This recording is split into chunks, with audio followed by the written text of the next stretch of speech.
Good evening. My name is Carol Christ, and as Chancellor of the University of California at Berkeley, I have the great pleasure of welcoming you to tonight's Breakthrough Prize panel discussion, which explores some of the biggest and thorniest questions in the basic sciences. I'd like to thank the Breakthrough Prize Foundation for bringing together such an esteemed group of panelists and a wonderful audience of scientists and science enthusiasts here at Berkeley. Ours is a campus with an incredible research legacy.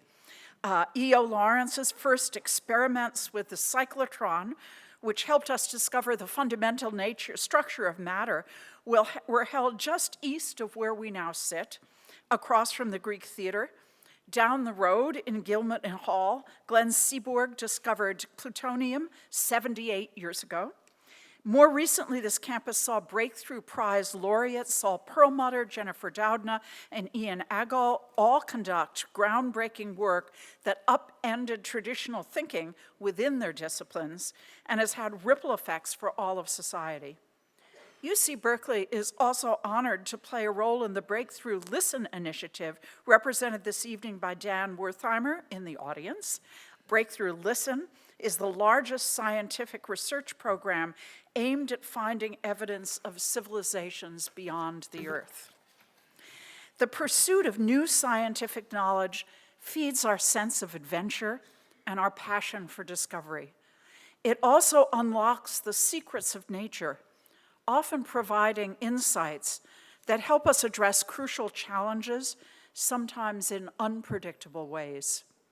Before we begin tonight's discussions, I'd like to thank the Breakthrough Prize sponsors and organizers for elevating and celebrating scientific inquiry, for their support of meaningful research, and for creating excitement about the pursuit of new knowledge and careers in science and technology. Our scientific strength is a treasure which we must sustain and build on for the future, and I'm so glad to have such incredible partners in these efforts. Thank you. Now I'd like to invite the university's president, Janet Napolitano, to the podium to offer remarks and introduce tonight's panelists.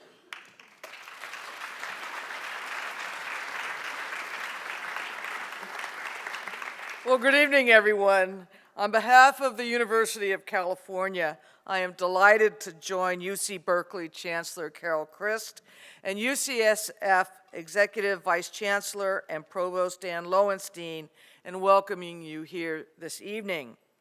UC Berkeley, UC San Francisco, and Stanford University, represented here tonight by Vice Provost and Dean of Research Cam Moeller, are honored to host today's Breakthrough Prize Symposium and to welcome so many distinguished laureates whose work is advancing our knowledge of our world and of ourselves.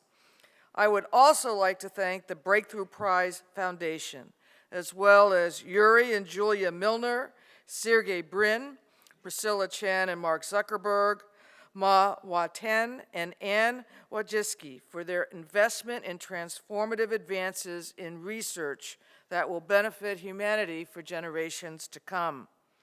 Since 2013, the Breakthrough Prize and its laureates have drawn attention to the profound benefits we reap from creating new knowledge.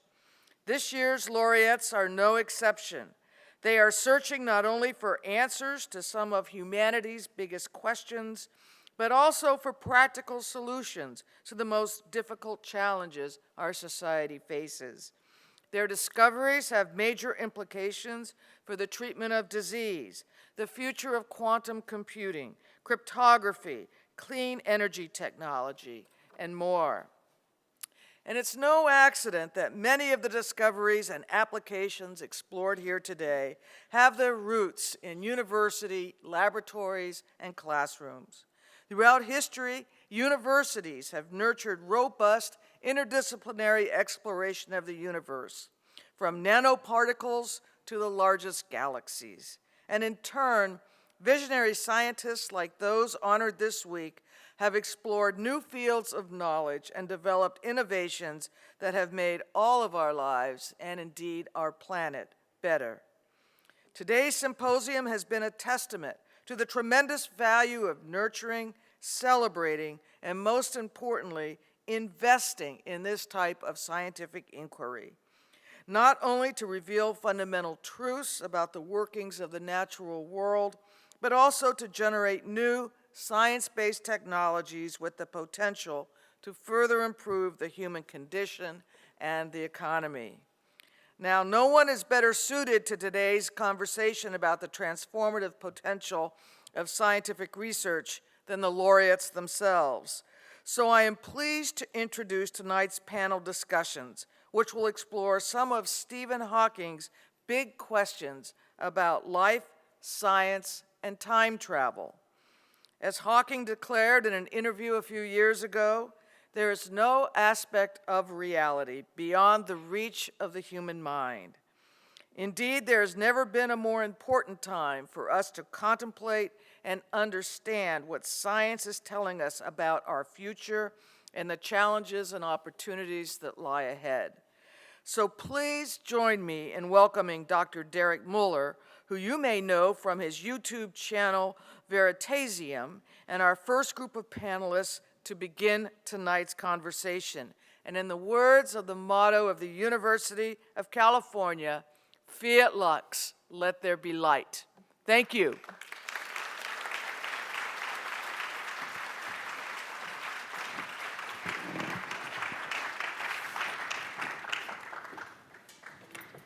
Welcome, everyone. I'm delighted to be hosting tonight the first of these 3 panel sessions where we bring together some past and present Breakthrough Prize laureates to discuss some of the broader issues, questions, philosophical and scientific.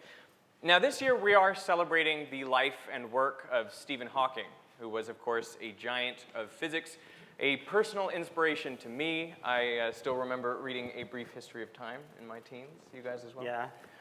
And, you know, he was also heavily involved with the Breakthrough Prizes. He was a laureate himself.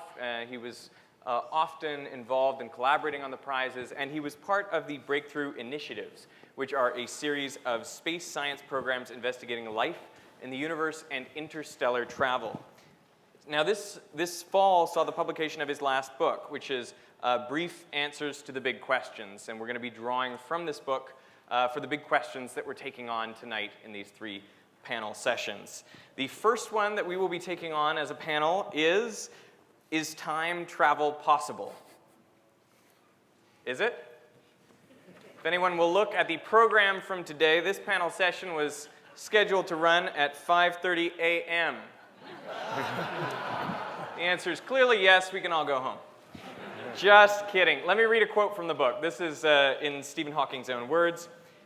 About the question, is time travel possible? He says, I think this is an important subject for research, but one has to be careful not to be labeled a crank. No government agency could afford to be seen spending money on anything as way out as time travel. Instead, one has to use technical terms like closed time-like curves, which are just code for time travel. Yet, it is a very serious question. Since general relativity can permit time travel, does it allow it in our universe? And if not, why not? So to answer those questions, I give you some of the brightest minds on the planet. We have on the far end, Nima Arkani Ahmed. He is a professor at the Institute for Advanced Study in Princeton. He is one of the leading physicists of his generation. His work spans particle physics, string theory, and cosmology. How do you do it all, Nima? And Nima was one of the inaugural winners of the Breakthrough Prize in Fundamental Physics. Next to him, we have Daniel Harlow. He was a postdoctoral fellow at Princeton and Harvard before joining MIT in 2017. He's now an assistant professor in the Center for Theoretical Physics at MIT. He's a winner of our New Horizons in Physics Prize for early career researchers who make important advances. Beside him, we have Daniel Jafferis, who went to Yale at age 14. What took you so long, Daniel? He went on to Rutgers and the Institute for Advanced Study and is currently an associate professor at Harvard, as you do. He's also won this year's New Horizons in Physics Prize. And finally, we have Aaron Wall. He's been a postdoc at UC Santa Barbara and the Institute for Advanced Study and is currently a research associate at Stanford University. He'll be a lecturer at the University of Cambridge in the UK from next year. He is also one of our New Horizons winners. So welcome all of our panelists, please.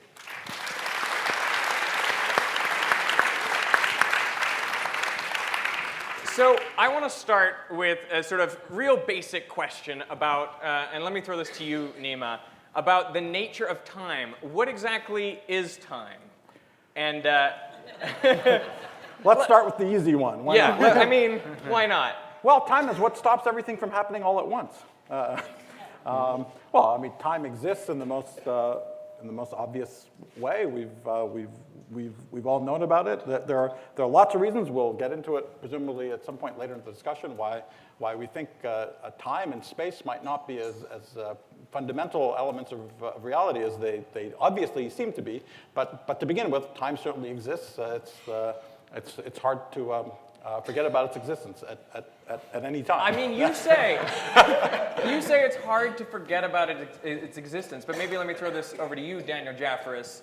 It doesn't seem as though physics necessarily prefers one direction in time, and yet our experience of it is one directional. Right, so I think you referred to the fact that if we evolve the laws of physics backwards, they will look mathematically the same as evolving forwards in time.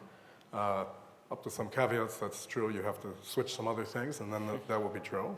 But I think part of why we experienced that difference was understood in the 19th century as in terms of the laws of thermodynamics. So in the far past, the configuration had a low entropy. It was a very ordered configuration, and the disorder increases into the future. So that's why when you drop eggs, they break, and you don't see them unbreak.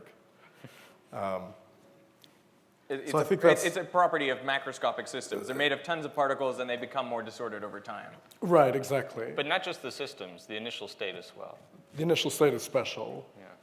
And we don't know why the initial We don't know why, yeah, that's We don't know a why. confusing cosmological question. So let's clear up the question, can you travel through time? We do it all the time. We're doing it right now.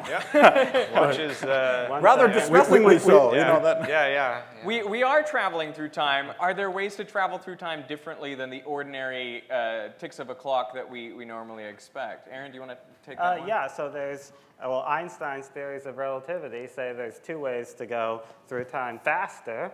That is, you experience less time than other people would. One is to go very fast, near the speed of light, and the other is to be close to an object with mass that has gravity. So time actually goes at a very, very tiny fraction of less on Earth than it would measured by a clock in outer space. And the most mind-blowing thing about that, I think, is that that's actually why we fall down. It is Indeed. what causes It is. gravity. Yes, it See, now that's is. not immediately obvious, I think, to most people. The reason we fall down, Nima, is because time. That manifestation of the curving of this. People often talk about Einstein's ideas in about gravity being related to a curvature in space and time using this pretty terrible rubber sheet analogy. It's a pretty terrible rubber sheet. It's a pretty terrible analogy because first, what's making a dimple to begin with is gravity. It's kind of bad for many reasons. But more importantly, it makes you think that the important part of the curvature is in space, whereas really the important part of the curvature is in time. And so that's and absolutely, this curvature in time is responsible for falling. Exactly the effect Aaron was talking about. And maybe the slightly more standard one, which is still pretty mind-blowing, is that if we can definitely visit the future. We can definitely visit the future very, very effectively if we have access to a spaceship that can go very, very close to the speed of light. If I hop on a spaceship and I go at 99.99% of the speed of light for 6 months, and I come back to Earth, then I'll see what the Earth looks like 100 years later, even though I've only been traveling for a year myself. So it's possible to visit the future without any problem, and to visit the future faster without any problem. That's an amazing thing that Einstein taught us. But that's somehow not what people want to talk about when they talk about time travel. They want to undo their mistakes and talk about going backwards in time, which is, I presume, where we're eventually going to get. Well, yeah, I guess that is the logical next question, which is going forward in time faster than we ordinarily do. That is possible. But going back in time, Is it theoretically possible, and what are some of the potential ways that theoretically we think it may be possible? Well, I have probably a different philosophy on this kind of question than the standard one. So there's a kind of dumb way of going back to the past, which is perfectly consistent with the laws of physics, which is that you could imagine that you yourself are part of some large system that involves everything in the universe. And usually we think that those rules are fixed. But actually, for example, it could be that that's really part of some system which is being simulated by some other laws of physics. So for example, if you think about what's going on inside of a material, like in the topological insulators that were being talked about earlier today, there are laws of physics which are sort of emergent laws of physics. Ultimately, you can derive them from the fundamental ones, but you can also just think about it as a system on its own. And indeed, if we were to build a quantum computer, which is the kind of, I guess will come up probably multiple times tonight, the whole point of having a quantum computer is you have a system where you get to choose the laws of physics. You can evolve using one set of laws, or you can evolve using another set of laws. And in particular, there's a kind of crazy thing you can do, which is you can just pause the simulation so that time stops flowing. And not only that, you can actually then start running the simulation backwards. So you could imagine that you yourself, and people even talk about it, right? We're in Silicon Valley, so we're allowed to talk about things like downloading your brain into a computer and so on. And were you to do that, then you could run the computer forwards and you can run the computer backwards. And after you ran it backwards, you'd be back to where you started. And so that's some kind of time travel. So but it's not. You think it might be possible on some level to run the entire world backwards? Or at least If the it- part, if it the was part like- of it involving you. It's hard to run it's hard to imagine that we would Well, it's have hard that to control imagine over run the anything entire. back in time, but I mean, That's exactly right. Although we can do it with small systems. But the thing is, this isn't really what you want when you talk about time travel time traveling back to the past. Because what you really want is that when you get to the past, you still remember the future, even though it hasn't happened yet. And that wouldn't happen if you just ran everything backwards, because when you're running it backwards, you just forget everything that happened, because you just get back to whatever state you were in, before you ran things forward. And the really interesting thing... that's just a minor hiccup, right? Well, you make no, the same but it's mistake actually again. no, but it's extreme. Yeah, right. No, but it's essential because so you could imagine trying to arrange to run things backward. If you try to run everything except for you backwards, it's very, very difficult because the problem is that as was mentioned by Aaron, right in cosmology as we currently understand it, entropy is increasing. There's a very strong arrow of time, which is why eggs break and don't reform. And if you imagine doing the time reverse of that, to having a universe where entropy was decreasing, that's allowed. That's a solution of the equations of physics as we understand them. But it's extremely unstable. You make the smallest little perturbation, just even move the location of one atom, and immediately, moving outward at the speed of light from that atom, you'll have a new situation where now within the future of that atom, entropy is increasing again.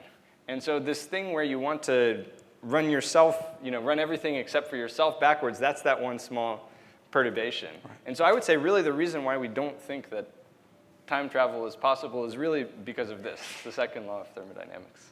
It is a bit of a hurdle. But this raises the question of whether you could do it with gravity instead. So I know that Aaron Wall and Daniel Jaffrus here published a paper that caused some stir about traversable wormholes. So can you tell us about traversable wormholes, and would they allow us potentially to travel back in time in a useful way, where we'd still remember the future, but we'd be back in time? Right, so a traversable wormhole means a configuration where you can jump into it in one place and come out on the other end somewhere far away. The fact that you can get through it is what makes it traversable. Now, it wasn't clear for a long time whether such configurations of curved space and time are actually possible in the sense that they would obey all of the laws of physics in our universe. And one prerequisite for such a configuration is that there's negative energy in the interior, which sounds very difficult to achieve, or it probably sounded impossible. Now, what we found is that using some subtle quantum effects, this kind of configuration is possible, but it requires a direct interaction between the two ends of the wormhole. So if there was some weird material that had negative energy, then you could make this traversable wormhole and use it, convert it into a time machine by taking one end and appropriately moving it in space-time so that it ended up in the past of the other end. But in the kind of traversable wormholes that actually work, that obey the laws of physics, that doesn't work because it required a direct connection between the two ends. So you need someone back in the past Well, to be working with you. Am I following you? right, I mean, it means that there's a particular causal relation between the two endpoints of the wormholes, which has to be obeyed in order to support the wormhole, and that disallows one endpoint from being in the past of the other endpoint. So you don't win by going through. If Right. you try to go the long way around, you actually get there faster. Yeah. Exactly. So the it's not a way- useful. The way I said this in the paper was that a traversable wormhole is like getting a bank loan. You can get one if you prove to the bank you didn't need it. Right. So So Nima, have you got any other opportunities for us to maybe go back in time? Well, I mean, I think this whole discussion is, it highlights something really important. There's a sense that, and part of the character of this question is, well, maybe as we learn more things, all kinds of crazy stuff might become possible that today we think is impossible. And 400 years of the history of physics has actually had exactly the opposite direction of progress. As we've learned more and more, we find out mysteriously that more and more things are impossible. There's a, before Einstein, in Newton's world, you could in principle reach out and touch someone arbitrarily far away. So part of the information of the universe was everything that was out there at a given time, and you had access to it. After Einstein came along, there are regions in space right now, and that whole notion of right now even loses its meaning, that we can't have any access to because there's a finite speed it takes for information to get from us. It's like your whole future is limited. That we know there are bounds, places you will never go, things you will never interact with. Absolutely, and when that was true, but Einstein didn't change the fact that if we specified what was going on now everywhere, we could predict what happened in the future everywhere. And then quantum mechanics came along, and it took that away from us. So there's always fewer and fewer things we're allowed to talk about, more and more things that are somehow impossible. And the direction of progress has never been to reverse that and say, oops, we were wrong about that. It turns out to be possible after all. It gets more and more restricted. The silver lining of this is that as more and more things are impossible, the things that are left to talk about turn out to be more and more mysteriously unified with each other. And the sort of consistency of the laws of nature hang by a thread. It's I think, a miracle we don't really understand very well. But especially these principles that we discovered in the early part of the 20th century of Einstein's ideas of even about special relativity and quantum mechanics are almost not obviously compatible with each other at all. They're barely compatible with each other. And one of the interesting things that's actually come up in this whole discussion and the work we're just talking about is an aspect of it, there are other aspects, is it's not as obviously impossible to prohibit the ability to go back in time just from the structure of the equations as you might very naively expect. And so you can study situations, maybe Aaron will talk more about it in general relativity, and that was something that goes back to Kurt Gödel in the middle part of the last century, where it's possible to get these so-called the fancy name time travel, closed time-like curves. More recently, people have been investigating the possibility that in completely ordinary physics, things go exactly at the speed of light, not a little faster, not a little slower. If you could go a little faster than the speed of light, that's associated with being able to go back in time. But people have started exploring that it could be that if we incorporate the effect of physics from very, very short distances that we haven't seen yet, that could give you a little kick that could, in principle, push you one way or the other way, to go either a little faster or a little slower than the speed of light. And nothing in the obvious structure of the equations tells you ahead of time that you shouldn't be able to go a little bit faster until you start studying it in a little bit more detail. And then some interesting consistency involving other parts of physics that are not clearly related to these things. Consistency with the principles of quantum mechanics, the fact that probabilities should all add up to 1. This part of this, what I was just referring to, this very, very thin thread that the laws somehow manage to be consistent with each other with, turns out to over and over again forbid this from happening.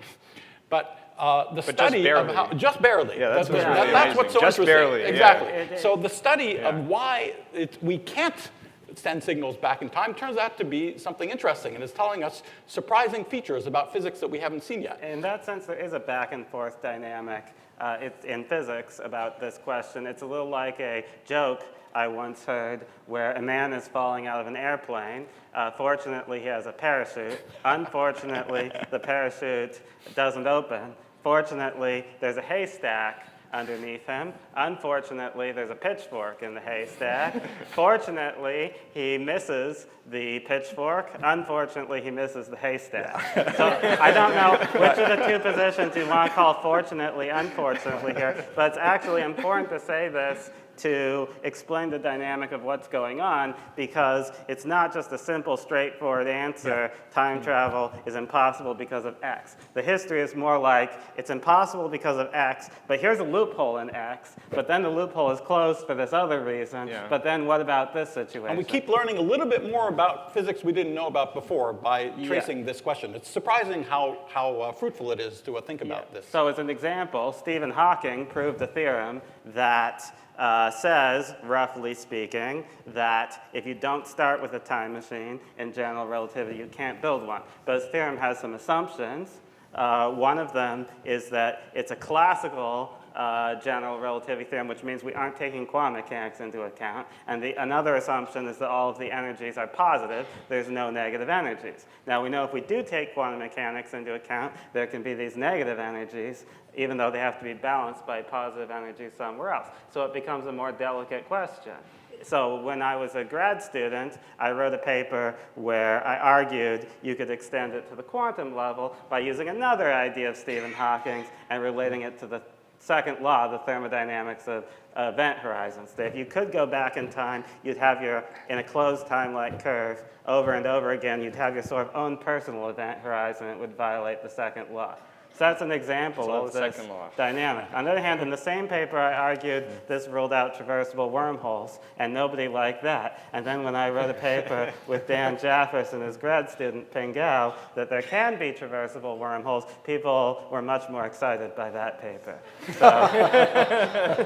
So people want these traversable wormholes to be real, is that? Wouldn't you? Well, I would like. Depends if you have friends in Alpha Centauri that you want to talk to, now. But if you have enemies in Alpha Centauri, that's... Right, you don't want to. Indeed. Right, well, yeah, it could be a double-edged sword. I mean, do you ever worry about some of the paradoxes of time travel? Yeah, so I mean, I think there's a general, there's a funny thing, that's true, seems to be true in physics and also even in computer science, which are two fields that are just getting closer and closer, which is that there seem to be these sort of fundamental limitations on what we can do, and what Nima was just saying is an example of that, where somehow we don't really know why the laws of physics should have to respect causality, but everything always seems to conspire so that they just barely do. And similarly in computer science, it's kind of embarrassing. We still can't prove that P is not equal to NP. We can't show that computers are problems that you can easily check the solution can't also always be solved easily, which seems obvious.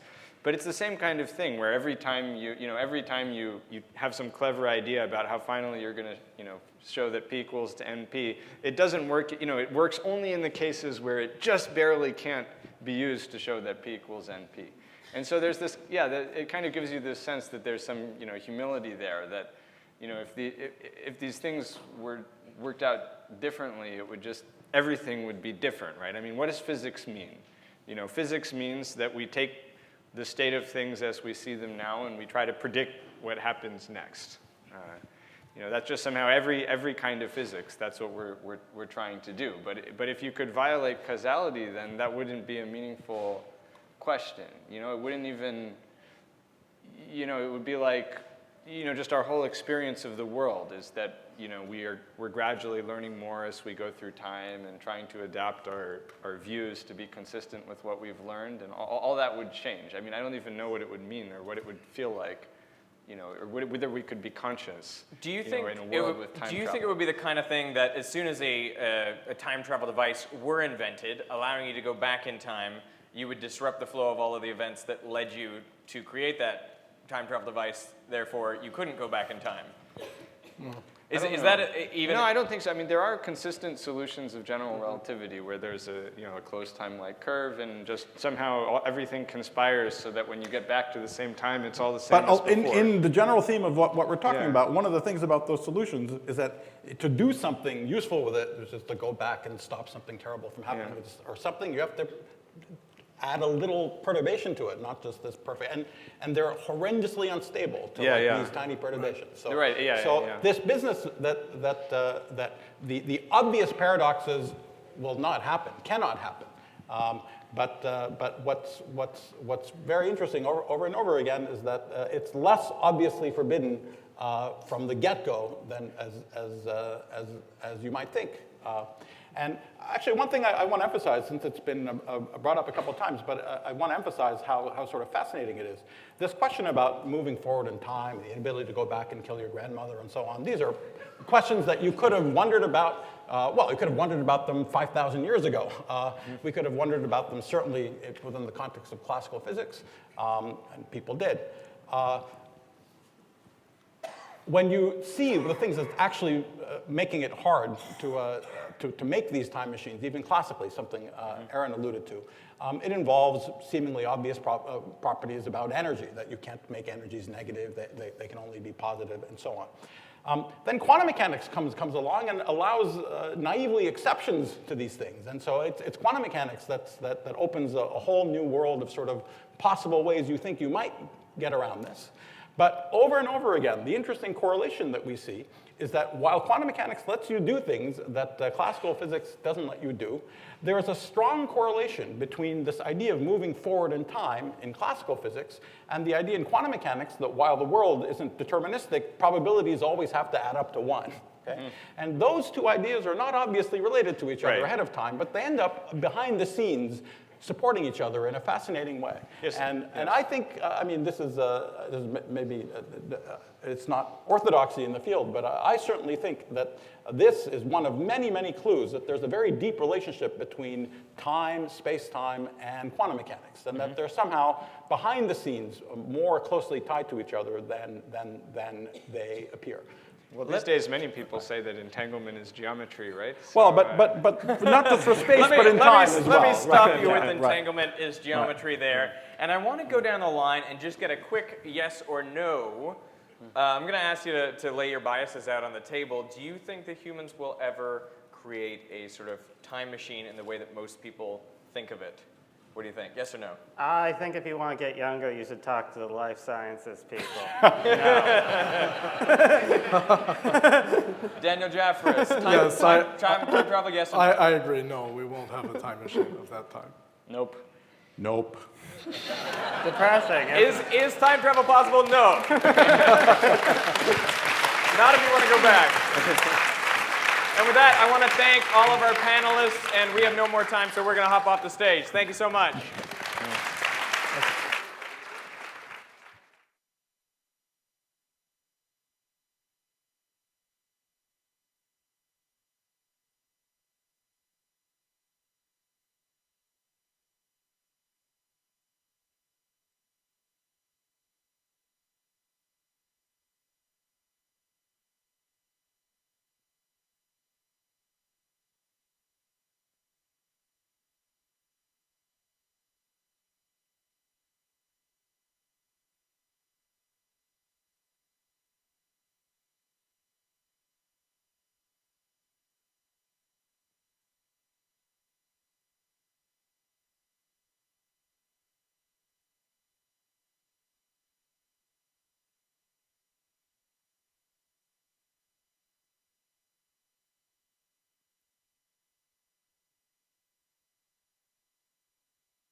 this thing on? It is, okay. All right, hi everybody. My name's Lee Billings. No. What? There was no sound. No sound? There. No. There we are. Beautiful, beautiful. Hi everybody. My name is Lee Billings. I'm an editor at Scientific American. And in keeping with knowing that we can't travel through time, we are going to talk now to three esteemed panelists about the limits, other limits in science. Let me go ahead and just introduce all of them. Starting over here, we have Andre Linda. He is a professor of physics at Stanford University and one of the originators of the theories of cosmological phase transitions, new inflation, chaotic inflation, eternal inflation, and the multiverse. Here in the middle, we have Xiaowei Zhuang, and she is a biophysicist at Harvard University. She's developed new imaging methods for studying biological systems at the nanoscale, including STORM, which we heard about earlier today, a super resolution imaging method which has revealed previously unknown cellular structures. And we have Gary Ruvkin, a molecular biologist at Massachusetts General Hospital and a professor of genetics at Harvard Medical School. Gary is one of the discoverers of gene regulation by microRNAs, which we'll hear more about. And he also is involved in the design of an automated genome sequencer to be used on Mars, apparently. Maybe we'll talk about that some too. So in keeping with the theme of this, dealing with great questions from Stephen Hawking's last book, I'm going to read a little passage and then we're going to riff on that a little bit. Here it is.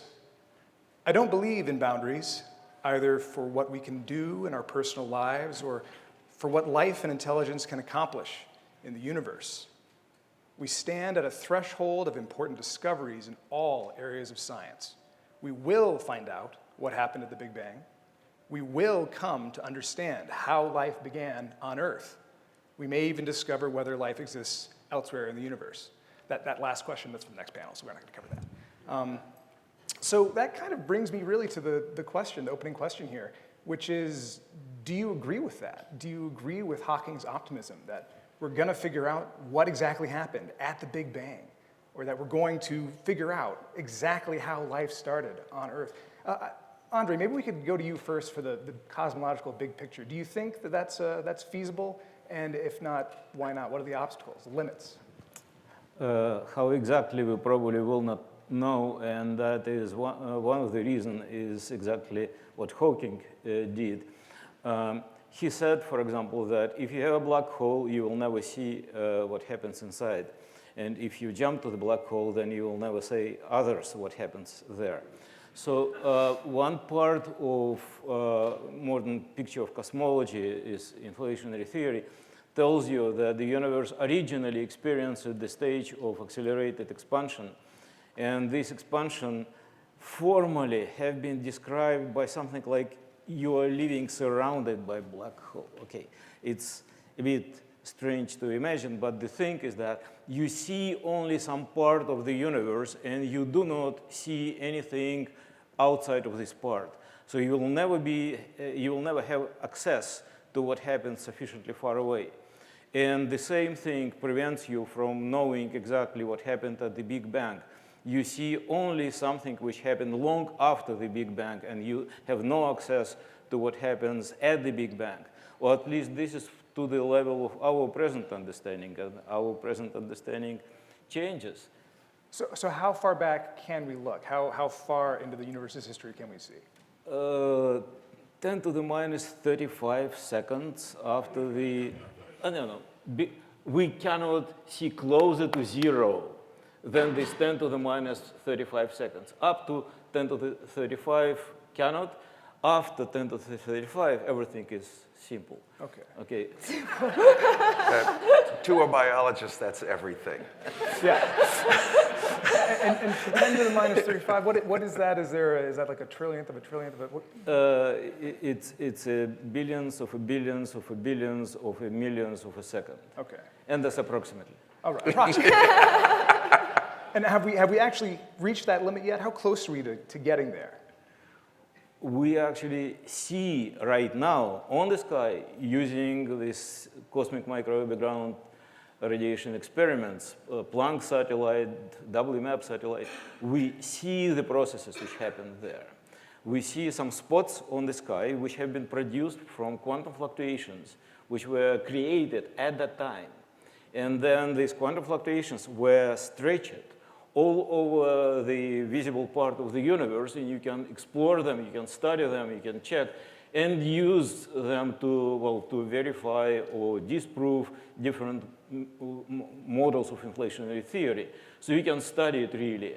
And you can even put it, the picture in physical review letters, etc., show it to them, and then people from Planck go in giving talks showing this picture, and they're surprised that nobody is excited because the picture looks like you put some paper, some spray, like you can buy them in Home Depot, and you have some chaotic distribution of dots, red, blue, whatever.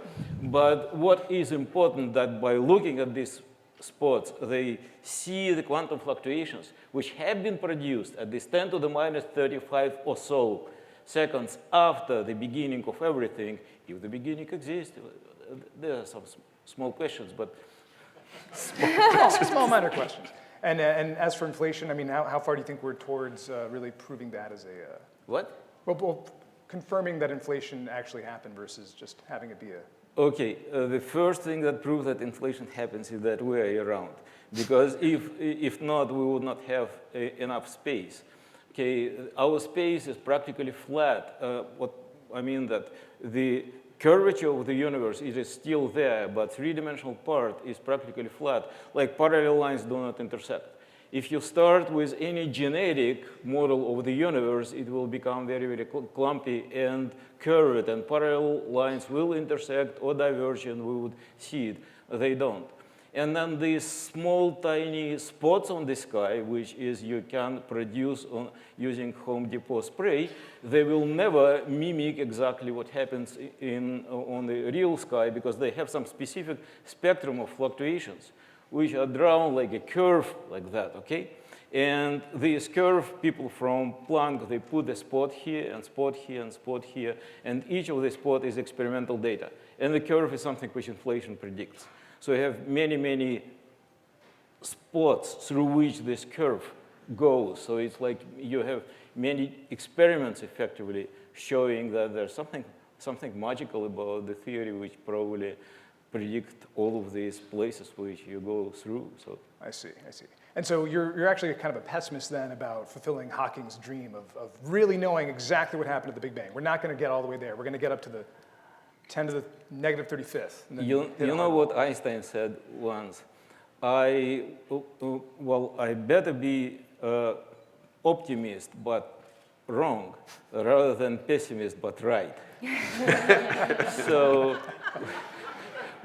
we just hold to our opinions and then change them on the way. Perfect. And Xiaowei, moving on to, I guess, the question of origins of life. And I think this is a relevant transition here because you naturally got your start in physics, actually, and then you transferred to biology. We could talk a little more of that. But what do you think the prospects are for understanding the origins of life, really tracing it all the way back? Right. I think in terms of the origin of life, you could actually look at it in two different ways. One is, at the very, very early time, how do these molecules that are relatively special for living systems, how did they came out, right? That's one thing, one sort of a branch of the origin of life. The other is you look at our current time, then we have all these molecules in our body, and life is nonetheless an emergent property. It is a property that when all these molecules are interact together mysteriously, that give us life. And how does that happen? So I look at these two things as two different kinds of origins of life question. The second one, as life scientists like Gary and I, we work so much on, and I'm an optimistic, I think eventually we can solve this problem. The first kind, there are a lot of people working on, and then they're trying to do experiment to mimic, to see how do we create those kind of molecules that are special for life. Right. And there are tremendous success already. But how do you prove that what you generated in the laboratory is actually what happened early on? That is an interesting question I don't know an answer about. Right. Are there certain ways that maybe some of your imaging techniques that are overcoming the diffraction limit might be used to kind of study that second question, the way that life organizes itself and manifests, and maybe that could give us some hints and clues? Yeah, you just described my goal of research. So, we really, would love to use, well, I would say that I myself, we like to develop new imaging approaches and so on. But to answer this question of how all these molecules interact together, collectively give rise to life, it really requires all kinds of different approaches, not just imaging approaches. But from the imaging approaches, I would love to be able to really someday reach a point where we can visualize these molecules at very fine details, as if we shrunk ourselves to the size even smaller than molecules to look at the interactions at the molecular, submolecular level, but not so small so that, it almost sounds like a dilemma, because I also want to see all of these molecules together, and so that we can see how this collective emergent property arrived, because it comes from not just two molecules interact, but I don't know, how do we describe 10 to the, we probably don't have 10 to the 35, molecules, but it is a pretty astronomical number in our body, how many molecules do we have, and how did they all collectively interact. This is the kind of thing that in the imaging world, we are both, not just we means big we, not just my lab, many labs are both trying to see something extremely small, but see something as a holistic way of, now hopefully by that, if we could just directly watch these movies, maybe we get a hint of how life came about. Yeah, I was going to ask about some of the fundamental limitations to some of your super resolution imaging techniques and how far down you can go, what you can see, but I'm almost wondering if it's more relevant to talk about the idea of looking at something holistically, like you're saying, trying to see the entire assemblage of molecules all at once, and whether or not that's a limit in and of itself, and that we might just be generating too much or dealing with too much data to really cohesively put together into one thing we can grasp and see very easily. That's a very good question. So we live in the era we call big data, and indeed, some of the data that we were generating, in terms of some of our new imaging approaches and trying to identify all the different types of cells, what are the different types of cells exist in our body, their location, to get a whole human cell atlas and so on. We're talking about many petabytes it's exabytes of data, right? So with that, you're saying that are we overwhelmed with the information that are fed to us, or whether we can actually be intelligent enough with the help of computers, machine learning and so on, to actually extract information. I firmly believe the latter. Nice. And now Gary, you're kind of more involved, I think, with that first side of things, where you're looking at how RNAs, for instance, well, not entirely how RNAs came about, but I mean, some of your work is getting into that, because you're looking at how microRNAs regulate gene expression, how they must have kind of come about to some degree.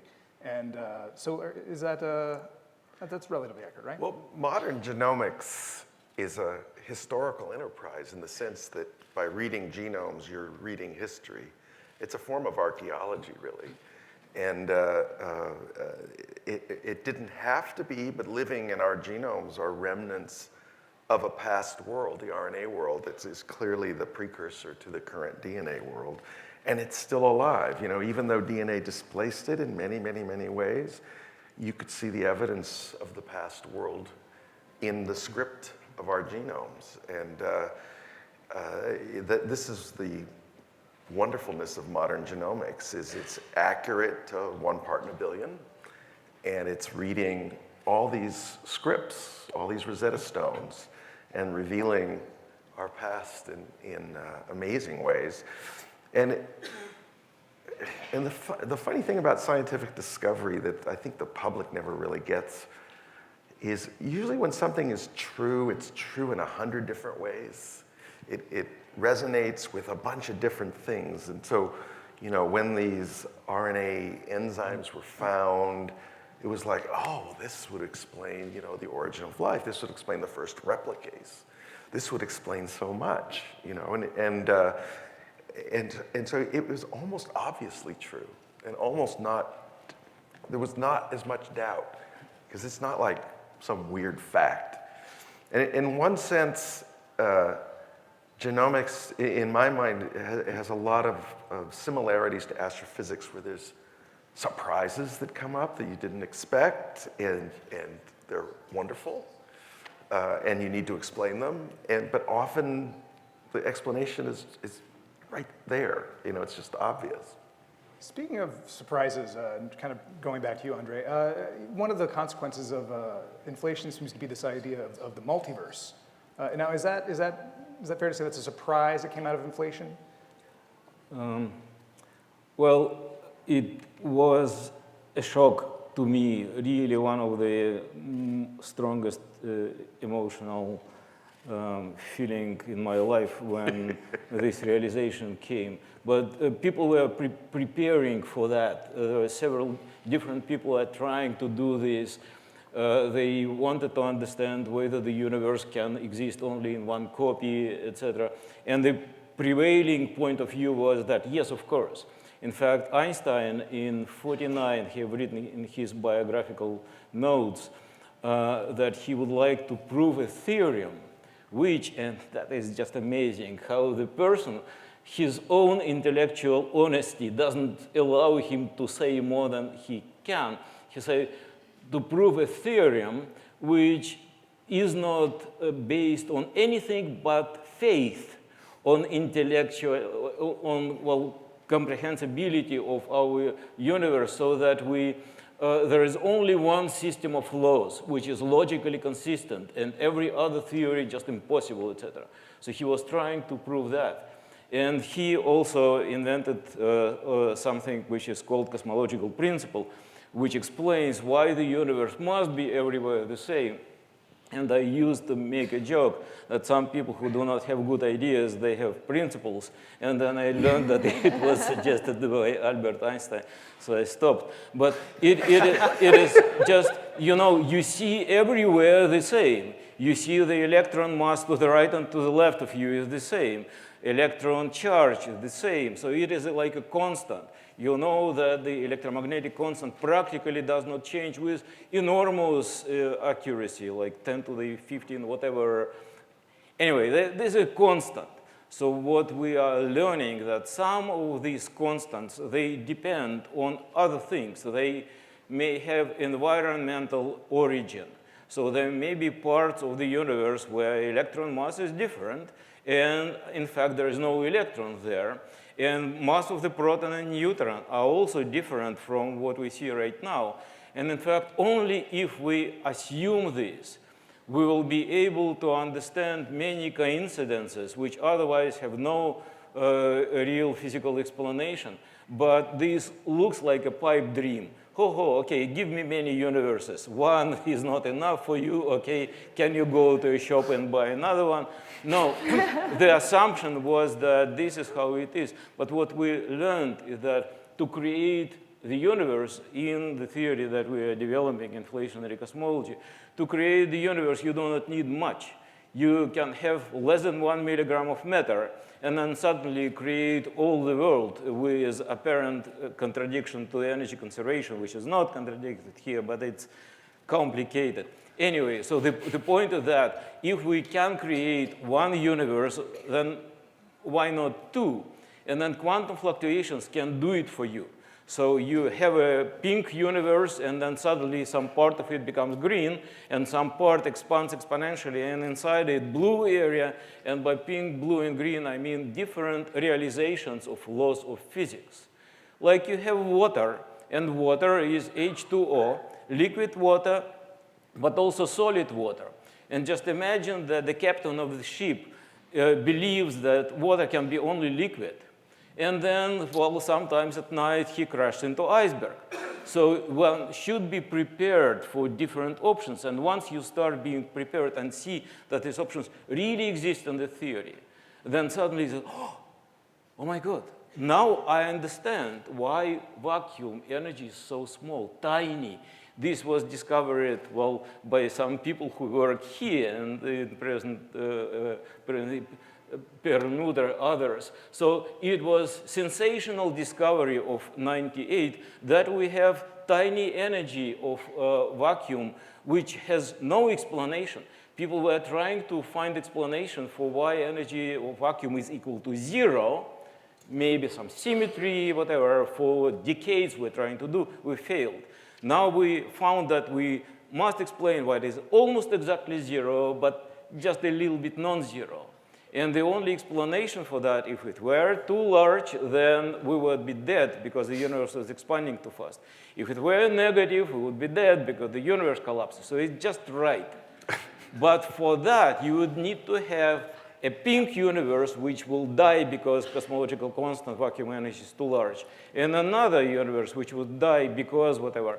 So if you have a choice, you have a possibility to choose just right universe. And it solves many problems which otherwise would remain unsolvable. What you were saying about how constants kind of are maybe a product of the universe they occur in, kind of makes me think a little bit back to life, about how maybe the way that life originates has a lot to do with really what kind of planet and environment it finds itself on. I mean, do you find that idea appealing? Do you think that if we look out elsewhere in the universe to find life, that we're going to be seeing things that are built of RNA or DNA or? Yeah, I'm a very strong believer in that. One of the things we know is that life is a planetary transforming force, right? The atmosphere of Earth is completely transformed by the invention of photosynthesis. It completely changes the planet. You know, maybe that's not the same as a black hole, but it's pretty big to a biologist. So, you know, life can cultivate planetary systems, a very natural part of it. And so the idea of it spreading across a galaxy, I find very, very attractive. And one of the reasons, some people don't like that idea because they say, well, you're just putting off where did it all start to somewhere else. Right. But at least you want to know the truth. You know, did it start here or did it not start here? And I think the evidence that it didn't start here is just how quickly you get to very complicated life with, you know, like the ribosome, the thing that translates mRNA into proteins. This is a very highly evolved system. And it looks like 3.5 billion years ago it existed. There were full-on bacteria that were like modern at that point. So you got all the way to that point fast. And so you either have to say, geez, it's dead easy to evolve life. And you know, anybody can do it anywhere. Or it just rained down and it's just a contaminant. It came from somewhere else. Huh. The problem with that idea is you know, it only buys you another 10 billion years, right? Just another 10 billion. But, well, because the Earth is 4 billion years, 4.5, and so getting an extra 10, I'd like to get an infinite amount of time. Shwawa, you were about to say something. I think it also depends on how you define life, right? So, you know, I also think that, I thought that's the third panel's question. I veered into it a little bit. They can do number theory. Okay. Well, we actually are wrapping up on time. But you know, the thing is, you know, if you define life in a way, it is a living thing that could self-replicate and evolve and so on, it might not be the kind of life that we know that are based on RNA, DNA, and proteins. In that sense, I think it might be more likely. Well, that you know, I don't know where I have the basis for that. Let me just call it a hunch. It might be more likely to find a life of that kind of a form that's different from the form of life that we have on Earth elsewhere, but can have the ability to get to a point of, as I said, reproducing, evolving, thinking, behaving, and so on, just based on an entire different set kind of molecules. You know, it's hard to see those in the scientific fiction movies because they usually give them this macroscopically different look because, see, you never see these scientific fiction movies of ETs that have different kinds of molecules in them. Right, right. So maybe we need high-resolution movies so that there we go. There's the so connection. when you're seeing the different There you AT go. life, their molecules also look different. So just to wrap up, it sounds like Andre's very skeptical we're ever going to see the exact origin of Big Bang, or maybe we'll see it in a multiverse someplace. You're very optimistic about seeing the origins of life, and you think you've already figured it out, Gary, that it came from space. But I can prove a theorem that without life, the universe cannot exist. So the inevitable connection have connection to each other. And that was actually proven in '67, though the person who was proving it, he probably would not do it. It's Bryce DeWitt, who was author of quantum cosmology. He have written equation for the wave function describing everything, equation for the wave function of the universe. And surprisingly, this equation looked like that. The speed with which this wave function is changing is equal to the total energy of the universe multiplied by the wave function. And he has also proven a theorem that the total energy of all the universe is exactly zero, identical, okay? So then this equation means that the speed of change of the wave function is equal to zero. And he looked at that, checked the theorem, energy of matter plus energy of gravity plus energy of everything just sums up to zero. The energy of gravity is negative. So what do we do? This equation tells you that we are now having a discussion or whatever. Wave function of the universe doesn't depend on that. No memory, no anything, okay? And he said, no. We are never asking questions why wave function of the universe changes in time. We're asking a question, why do we see the universe evolving in time? And for that, we divide the universe into observers and the rest of the universe. The rest of the universe plus observers have total energy zero. But if I am, well, go to detail, 80 kilos, then the universe has energy equal to my 80 kilos with a sign minus. The universe, rest of the universe, has energy equal to my mass with a negative sign. So the wave function of the rest of the universe can rotate because it is a reflection of those who observes it. Without observers, the universe, wave function of the universe without observers doesn't exist. Exists, but it is dead. It has no evolution. So evolution appears only together with observers. Wow. Is your mind blown? My mind's pretty blown right now. We're out of time. Thank you so much.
Well, welcome back, ladies and gentlemen. Welcome back. I trust your minds are suitably blown.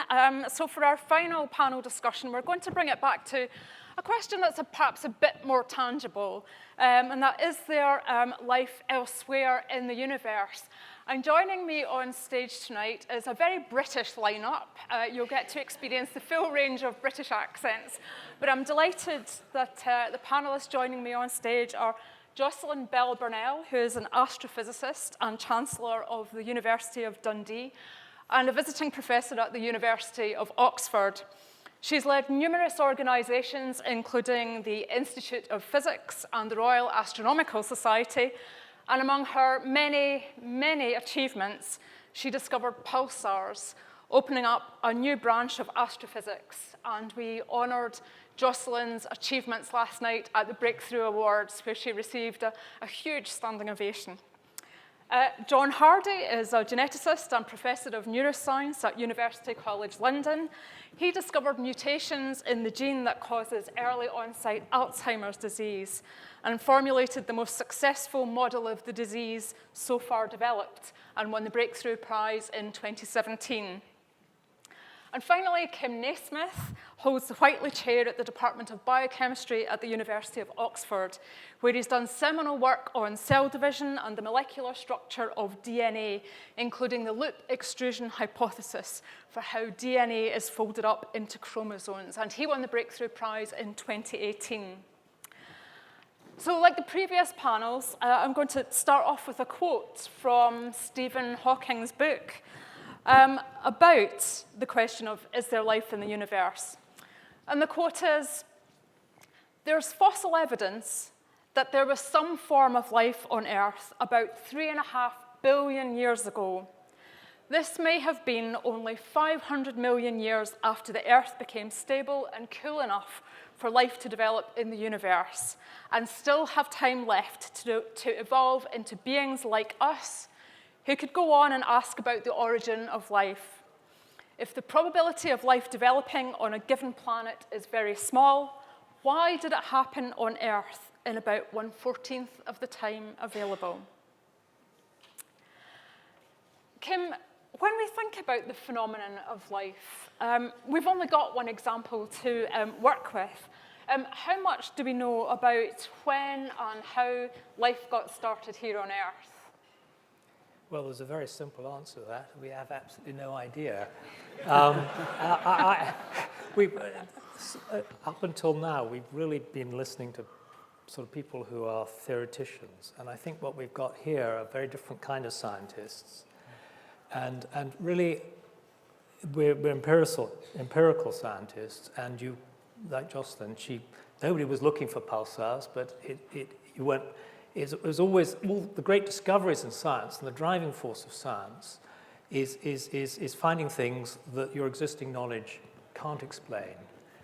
And so ultimately, the answer to your question will not come, in my view, and most of the driving force of all science hasn't come from people thinking about things. It's about people observing things that couldn't be explained by what we already know, and then having to come up with new ideas that are stimulated by those observations.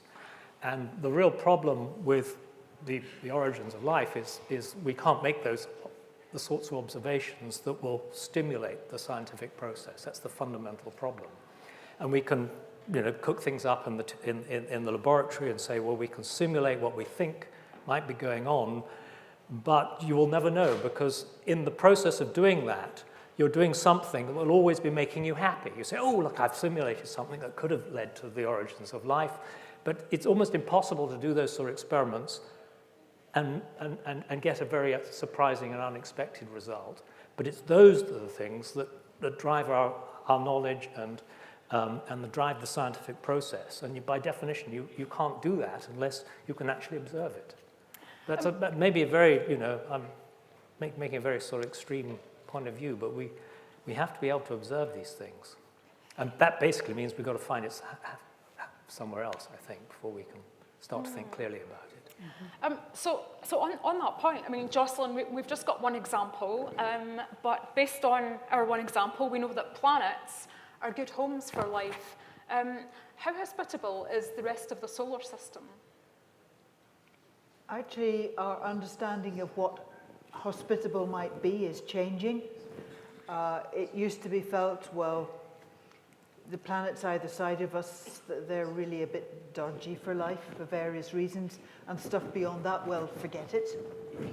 But now they're beginning to wonder about some of the moons of the major planets, which are icy, but underneath the ice, could there be, might there be?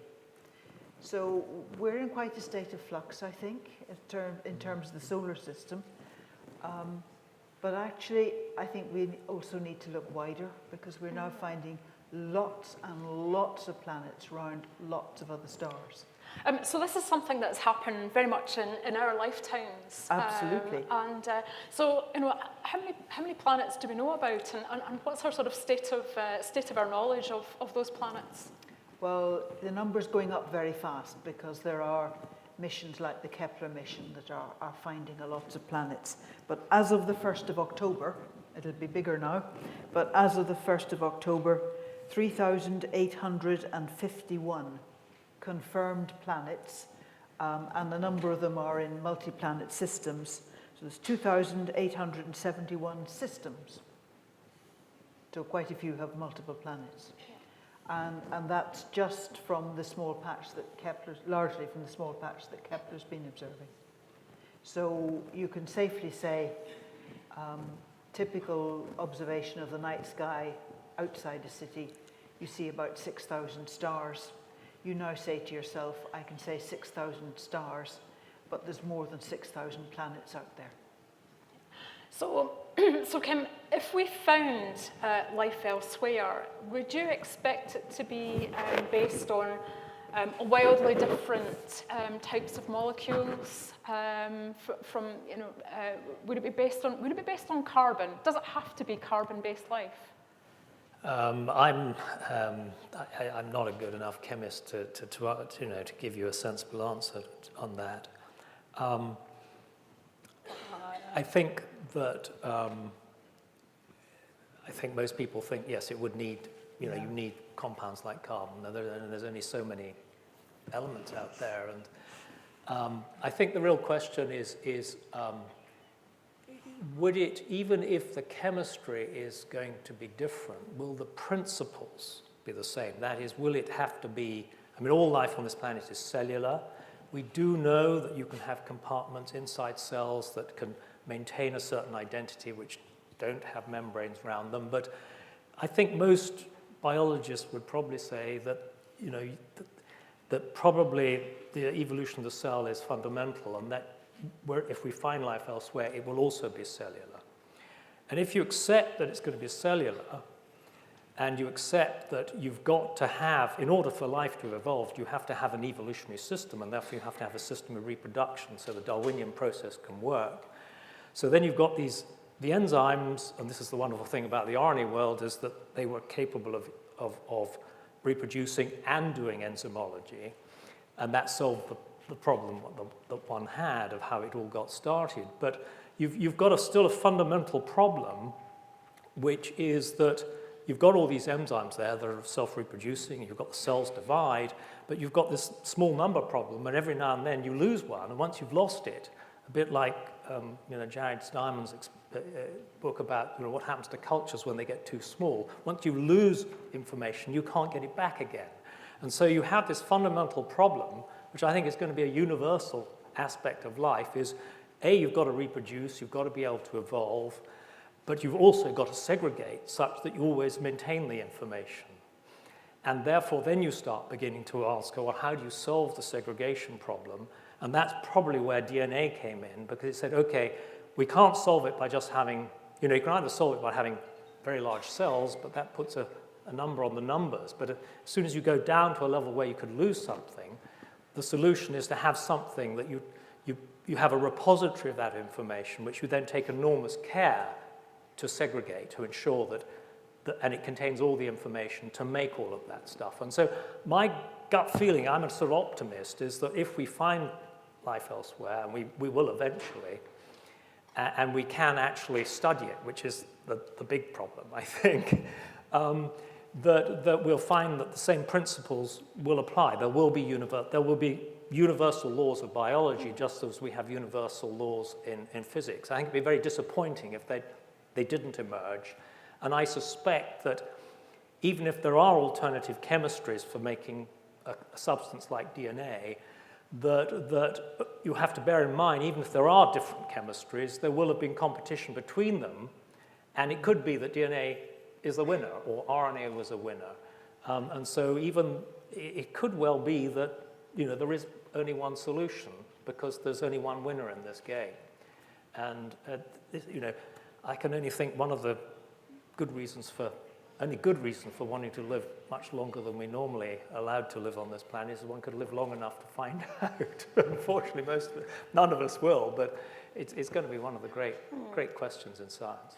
So Jocelyn, we can't do DNA sequencing on Alpha Centauri, but how would we go about looking for primitive life on a planet beyond the solar system?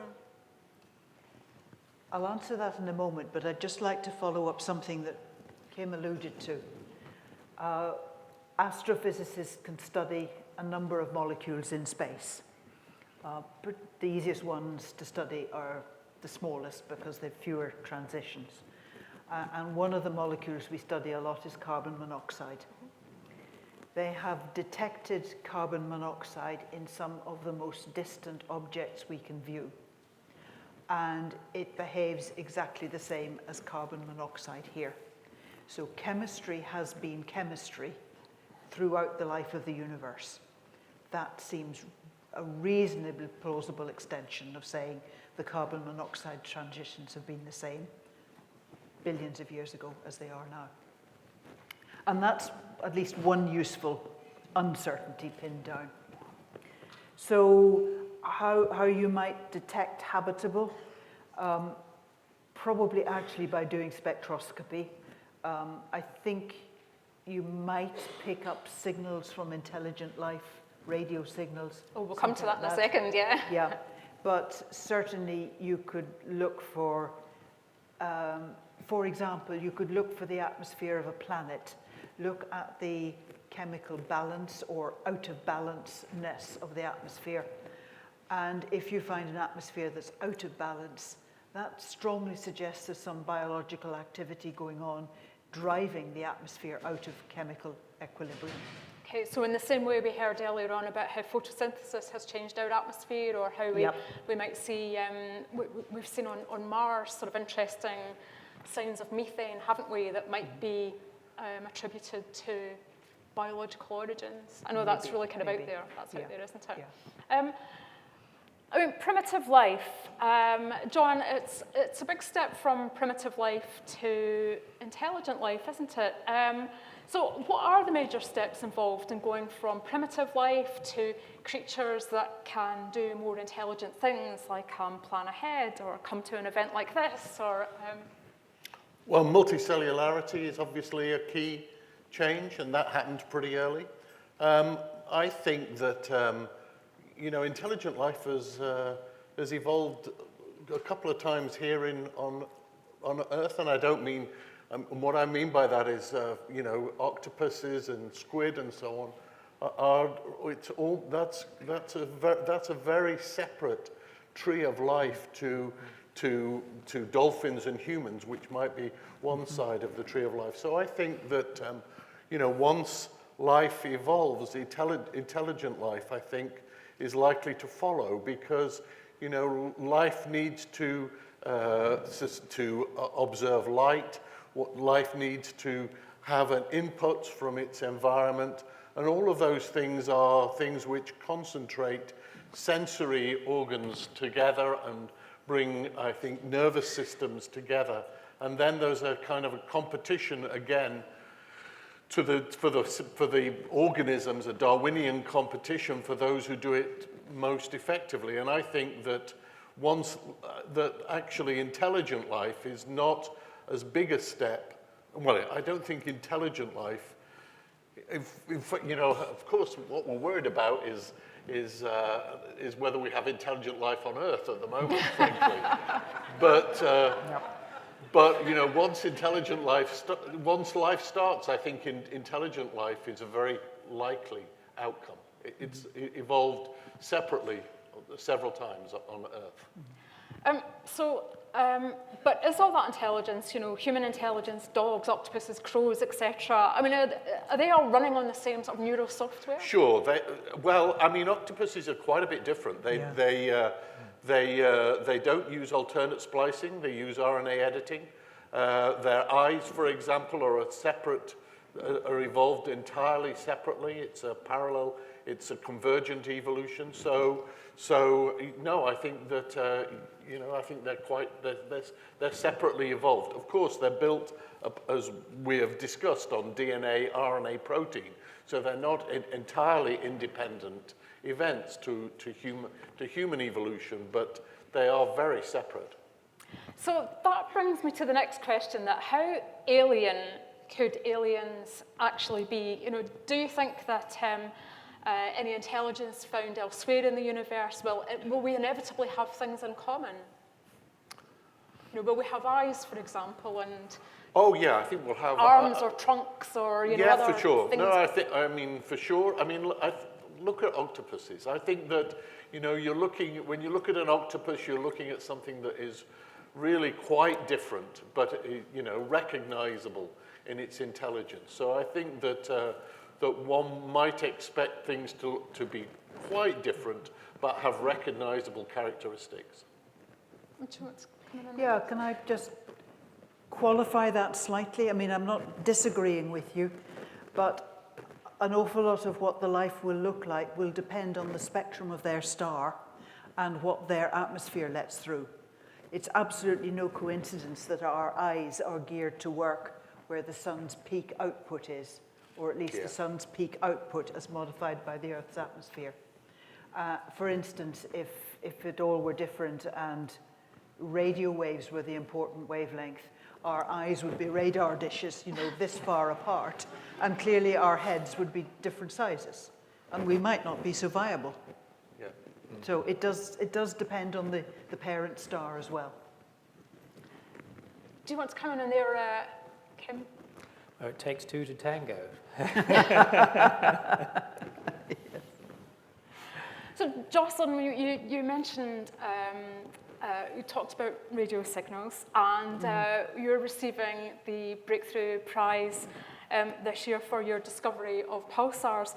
When you discovered your first pulsar source, you called it LGM1, which stood for Little Green Men 1. No, we didn't. You don't name the first one 1.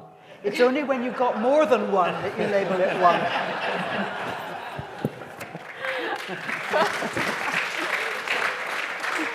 Apologies. Well, how seriously did you? I've heard this story, and it's a sort of wonderful story. But at the time, how seriously did you take that possibility that you had discovered alien life? We had to take it at least half seriously, amongst a number of other possible things that it could be, to try and get a feel for what it was. But actually, a civilization that signals at a frequency of 81.5 megahertz, using what was apparently amplitude modulation, because the pulse period was constant, so it wasn't frequency modulated, they aren't intelligent. It's daft. Any telecommunications engineer would tell you that's not intelligent life. If you are going to signal to life elsewhere, you'd use the hydrogen line, because hydrogen is the most common element and is universal as far as we can tell. And it has a very special transition at a wavelength of 21 centimeters. So you'd use that. And you wouldn't use amplitude modulation of the signal, because there's far too much gubbins in interstellar space that could modulate the signal by accident. You have to use an FM signal. So that's how you do it. And nobody's seen it yet. Yeah, so why haven't we seen intelligent life yet? Maybe it's not there. Maybe it doesn't want to be known. It doesn't care about us, It's intelligent enough not to want to advertise its existence. Well, I mean, we think about our, our broadcasts out to, how far have, how long has it been since we've been broadcasting out there, and how far will have our broadcasts reached? So we started radio broadcasts in, what, the 1930s? And this is 70 years on, 80 years on, so it's got 80 light years out into space. All those wonderful programs that we broadcast. So 80 light years. So where are the nearest planets beyond the solar system? Not sure I know the answer to that one, but it is an issue. Admittedly, as the signals get further out into space, they get weaker and weaker. But we have been advertising our presence inadvertently through our broadcasts, TV and radio. Yeah. I mean, do you get a sense that, when you look up in the night sky, that there just must be something looking back at us? Space is so vast. There are so many planets out there. What do you just feel about that? Do you feel there has to be life out there? I don't know, to be honest. It's not something that engages me in the abstract. But if you start picking up signals, or you start looking for signals, then you have to start asking some hard questions. Kim, is that something that you sort of, how do you feel about that? I rather agree with Jocelyn. I mean, you've got to observe it before you can to get traction on this problem. It can't be, yeah. I mean, the first thing we tell our students, certainly in the biological sciences, is N of 1 is not enough to make a theory. You need to go back and repeat the experiment. And of course, what we're doing now is we have an N of 1.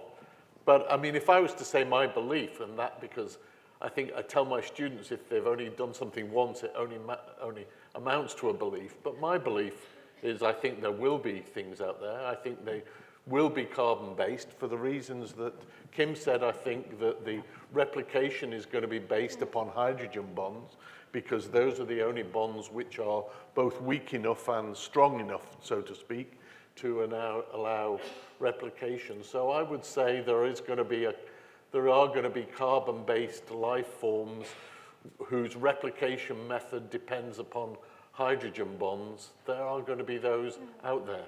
Why we haven't seen them, the distances are huge. And why should they want to see us, particularly at the moment? Or could it be that, is the lack of alien signals telling us that, primitive life is hard to get started? Or is it that even when life exists, brains only evolve very rarely? No, it's telling us the universe is very big and spaced out. Yeah, I agree. Sorry. What do the biologists think of that? Again, do you agree with Jocelyn that just space is so big that? Yes. I mean, I defer to the experts here. But space is big, there's no doubt. No question. No doubt. And that life is very difficult to study as well. I mean, it doesn't, unless you get round to broadcasting reality TV, you're not, octopuses have not yet broadcast their existence to the rest of the universe. No, exactly, yeah. And if it hadn't been for the meteorite, nor would we be. So, though there is a sort of inevitability of intelligent life, but producing a life that, octopuses are creating radio signals underwater. It may have been technically rather difficult. All that salt would have made it very difficult. And so it's not inevitable that you ended up building radio telescopes and transmitting radio waves. So just a final question for all of you. What would it mean to you personally if we discovered primitive or intelligent life beyond Earth? If it's primitive life, I see it as a milestone. If it's intelligent life, it's then raising interesting sociological questions about, do we make contact? Should we make contact? Do we assume they're friendly?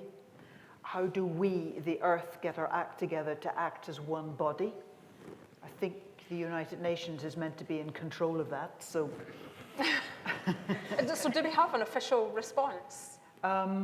If we detect signals that look like intelligent life, the people we go to are the United Nations. Yeah. Gosh, good luck with that. Yeah. And so, and John and Kim, so what would it mean to you if we found if we found life on, well, on I say think, Mars or Enceladus or the clouds of Venus? Yeah, I think if the chemistry is similar, then the first thing you've got to worry about is that we're either going to eat them or they're going to eat us.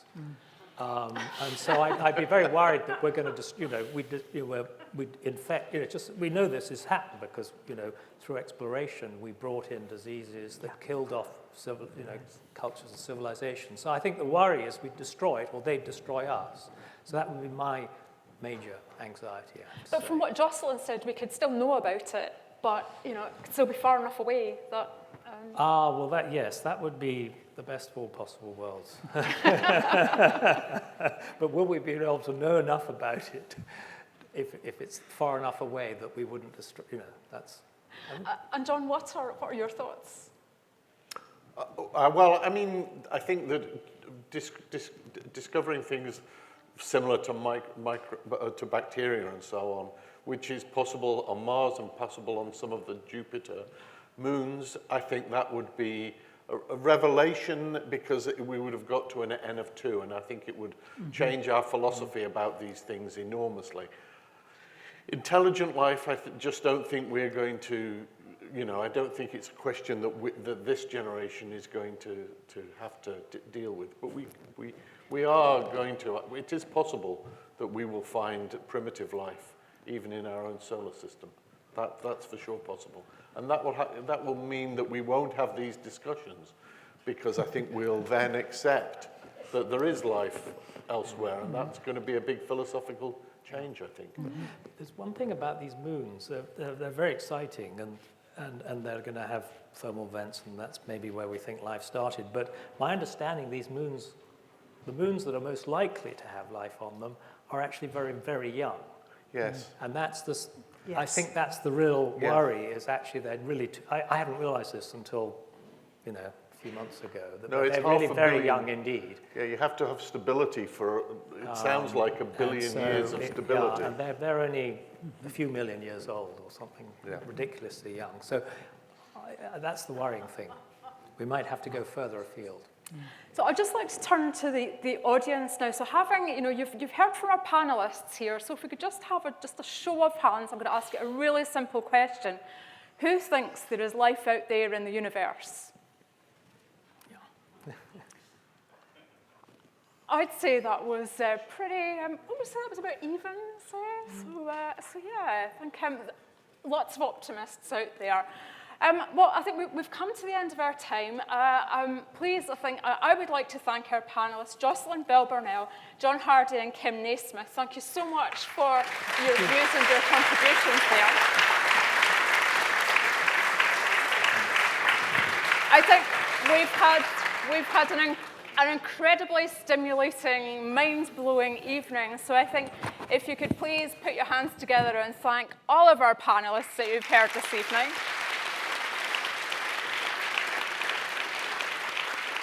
And finally, you've been such an enthusiastic audience. You've laughed at all Lee's jokes earlier on and Derek's jokes. You've been so enthusiastic. Thank you so much for coming, and you deserve a round of applause as well. Thank you very much.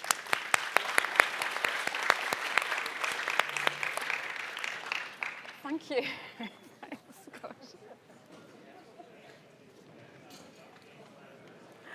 Gosh, the other discussions were so out there, weren't they, and so mind-blowing. I thought, gosh, ours is going to be rather mainstream after all that.